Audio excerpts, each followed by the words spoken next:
السلام علیکم ورحمۃ اللہ وبرکاتہ۔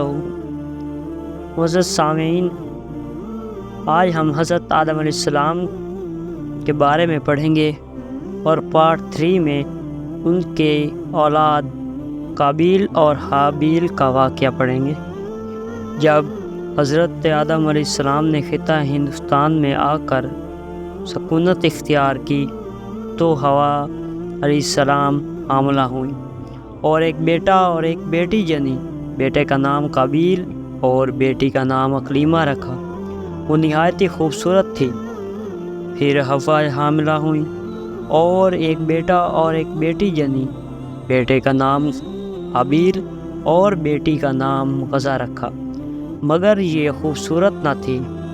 مروی ہے کہ حوا علیہ السلام 120 بار جنی تھی، ہر دفعہ ایک بیٹا اور ایک بیٹی جنتی، اور دوسری روایت کے مطابق 180 بار جنی تھی۔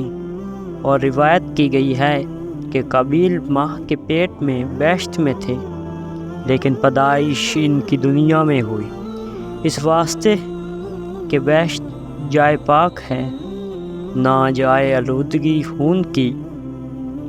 جب حابیل اور قابیل دونوں بڑے ہوئے تب جبرائیل علیہ السلام تشریف لائے اور آدم علیہ السلام سے کہا، خدا تعالیٰ نے تم پر سلام بھیجا ہے اور کہا ہے کہ دونوں بھائیوں کو دونوں بہنوں کے ساتھ، یعنی قابیل کی بہن کی حابیل کے ساتھ اور حابیل کی بہن کی قابیل کے ساتھ شادی کر دو۔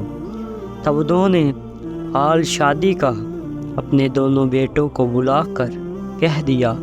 اس بات کو سن کر قابیل نے انکار کیا اور کہا، میری بہن اقلیمہ صاحب جمال ہے، میں اس کو نہیں دوں گا۔ آدم علیہ السلام نے کہا، یہ اللہ تعالیٰ کا حکم ہے، تم مان لے۔ اس نے کہا، نہیں، مگر تم حابیل کو دوست رکھتے ہو اور یہ بے سبب دوستی کی۔ تم کہتے ہو پہلے جس نے عدول حکم اپنے ماں باپ کا کیا وہ قابیل ہی تھا۔ آخر آدم علیہ السلام نے اللہ کے حکم سے قابیل کی بہن کی شادی حابیل کے ساتھ اور حابیل کی بہن کی شادی قابیل کے ساتھ کر دی۔ بعد اس کے قابیل نے حسد سے حابیل کو کہا کہ میری بہن اقلیمہ کو طلاق دے دو تو میں اپنی خدمت میں رکھوں گا۔ حابیل نے کہا، یہ میری بیوی ہے، میرے باپ نے اس کے ساتھ شادی کر دی ہے، میں ہرگز اپنے والد کا حکم رد نہ کروں گا اور خدا کا حکم بجا رکھوں گا۔ آدم علیہ السلام نے جب یہ ماجرا سنا، واسطے تشفی خاطر دونوں بیٹوں کے یہ انصاف کر کے فرمایا کہ دونوں بھائی کو کوہ منع پر قربانیاں کر کے رکھ دو، جس کی قربانی خدا کی درگاہ میں مقبول ہوگی، اس کی بیوی اقلیمہ ہوگی۔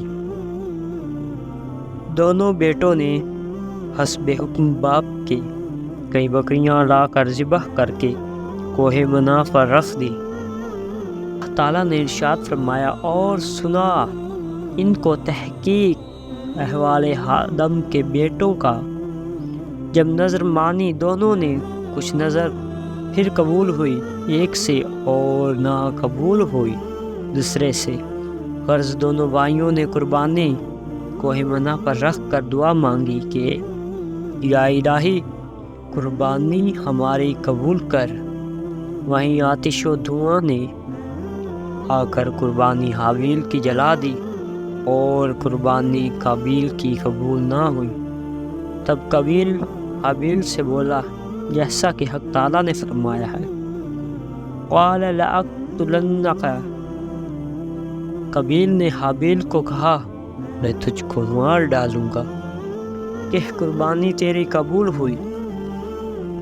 حابیل نے کہا، انما یتقبل اللہ من المتقین، کہ اللہ تعالیٰ قربانی قبول کرتا ہے پرہیزگاروں کی۔ اگر تو ہاتھ چلائے گا مجھ پر مارنے کو، میں ہاتھ نہ چلاؤں گا تجھ پر مارنے کو۔ میں ڈرتا ہوں اللہ کے عذاب سے جو صاحب ہے سارے جہاں کا۔ اب وہ کوہ منا حاجیوں کا محل مناجات ہے۔ قربانی اب تک اسی جگہ پر ہوتی ہے۔ آدم علیہ السلام کے زمانے میں وہ آتش حاکم تھی جو چیز کے انصاف کے واسطے اس پر رکھ دیتے، غیب سے آگ آ کر اسے جلا دیتی تو خدا کی درگاہ میں وہ مقبول ہوتی، اور حضرت نوح علیہ السلام کے ایام میں حاکم کشتی تھی۔ اس میں جھوٹ سچ معلوم ہوتا تھا۔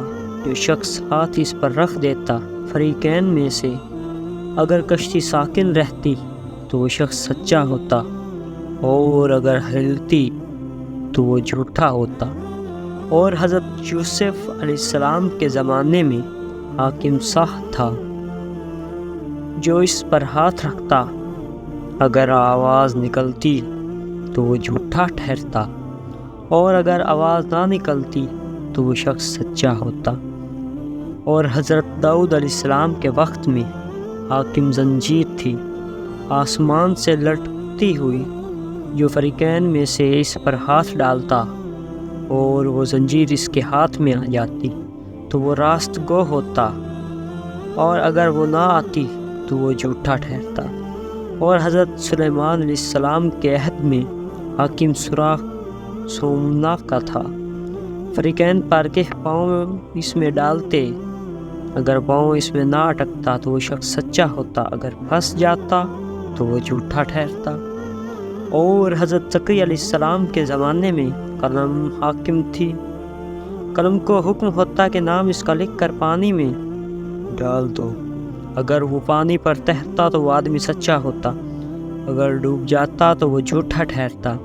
اور جب حضرت محمد صلی اللہ علیہ وسلم کا وقت پہنچا تب حق تعالیٰ نے ان سب احکام گزشتہ کو منسوخ کر کے گواہوں پر رکھا، اور حضرت محمد صلی اللہ علیہ وسلم کو فرمایا، اے محمد، جھوٹے اور سچے کو میں خوب جانتا ہوں، سچا ہوگا اس کو جزا نیک ملے گی، اور اگر جھوٹا ہوگا جزا اس کو بد ملے گی۔ حاصل کلام حابیل و قابیل دونوں بھائی کو ہیمنہ پر قربانی دے کر باپ کے پاس آئے۔ آدم علیہ السلام نے فرمایا، اے قابیل، تیری بہن کریمہ اب حابیل پر حلال ہوئی اور تجھ پر حرام۔ قابیل اس بات کو سن کر اس کے مار ڈالنے کی تدبیر میں رہا اور وقت فرصت پر نگاہ رکھتا تھا کیونکہ اس کو دفع کرے، اور اس زمانے تک کسی نے کوئی خون ریزی نہیں کی تھی مگر قابیل نے حابیل کو ناحق مارا تھا۔ ایک روز قابیل نے حابیل سے کہا، میں تجھ کو مار ڈالوں گا اس واسطے کہ تیرے سب فرزند کہیں گے کہ قربانی ہمارے باپ کی قبول ہوئی، تمہارے باپ کی نہیں۔ حابیل نے کہا، اے بھائی، اس میں میری کیا تقصیر ہے؟ خدا عادل ہے۔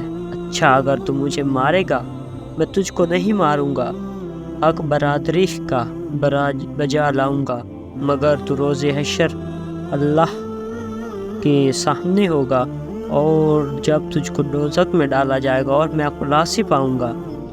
وہ اس بات کے سنتے ہی اور بھی اس کا دشمن جانی ہوا، اور ایک روز ایسا اتفاق ہوا کہ حضرت آدم علیہ السلام حج کو گئے۔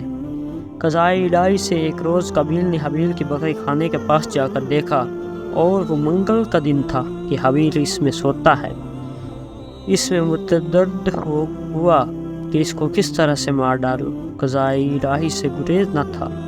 اس میں شیطان بصورت ایک شخص کے ایک سانپ ہاتھ میں لے کر سامنے قابیل کے آ کر ایک پتھر زمین سے اٹھا کر سانپ پر مارا، سانپ مر گیا اور وہاں سے غائب ہو گیا۔